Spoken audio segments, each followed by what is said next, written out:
अस्सलाम वालेकुम दोस्तों, क्या हाल चला। वो ऐसे करके देखना पड़ता है लाइट को ना, कि ग्रीन लाइट है तो इसका मतलब है कि नॉइज़ कैंसलेशन एक्टिव है।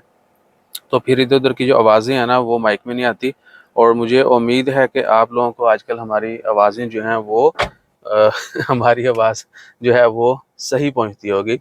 आवाज़ का मसला नहीं होगा वीडियोज़ में। अच्छा जी, 20-22 सेकंड आपके जो है ना आहो। भाई, मेरा वीज़ा का पैसा कट करा है कंपनी ने। मैंने 2 महीने पहले रेज़िग्नेशन लेटर दिया है वीज़ा एक्सपायर से पहले। ये पहला कमेंट है जी।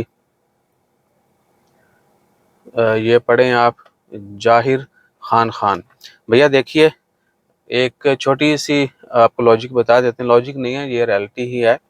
कोविड के बाद जो है ना, गवर्नमेंट ने ओपनली अनाउंस कर दिया था कि अगर कोई बंदा किसी से वीज़ा की कॉस्ट लेता है तो उसके लिए भी कुछ शराइत होंगी। यानी अगर बंदा अपना कॉन्ट्रैक्ट कंप्लीट किए बगैर, अपना एग्रीमेंट पूरा किए बगैर जो है कंपनी को छोड़ता है, तो कंपनी मजाज है कि उससे उसकी हायरिंग कॉस्ट ले। ठीक है जी।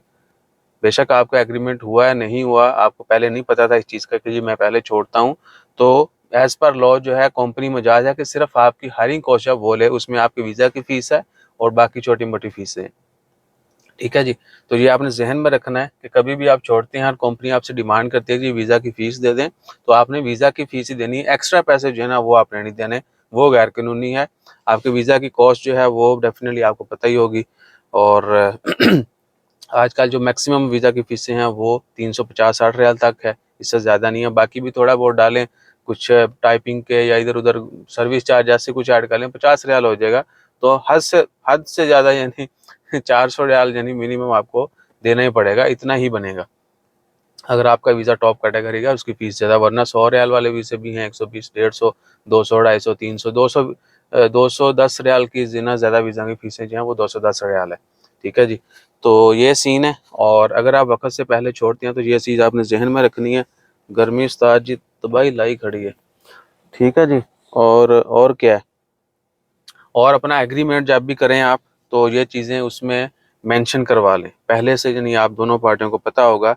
बाद में फिर आपके मामला जो हैं वो बिगड़ते नहीं हैं, या बंदे की अपनी जेब जो है ना वो हल्की नहीं होती।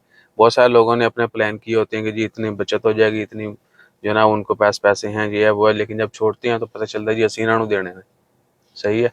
और अगर कोई आपको ब्लैकमेल करता है तो उसकी आप वो रिपोर्ट कर सकते हैं लेबर कोर्ट में, मैन पावर में, कि जी हमारे साथ जो है ना ये हमारे राइट्स है वो हमें मिले नहीं है, उल्टा हमारे ऊपर ही जो है ना वो बर्डन डाला जा रहा है कि जी आपने ये दे के जाना है, वो करके जाना है। सही है।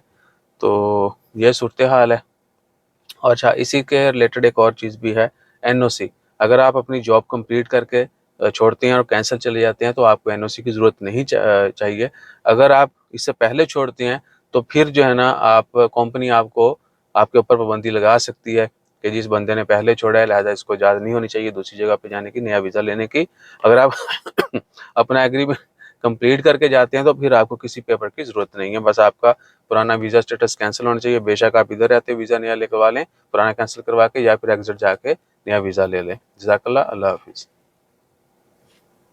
अच्छा, like share subscribe follow comment करो, बटन जड़ा ना बंद ही नहीं हो रहा।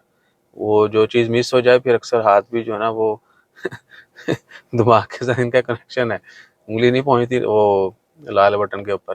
तो like share subscribe follow comment करते रहिए। जज़ाकल्लाह, अल्लाह हाफिज़।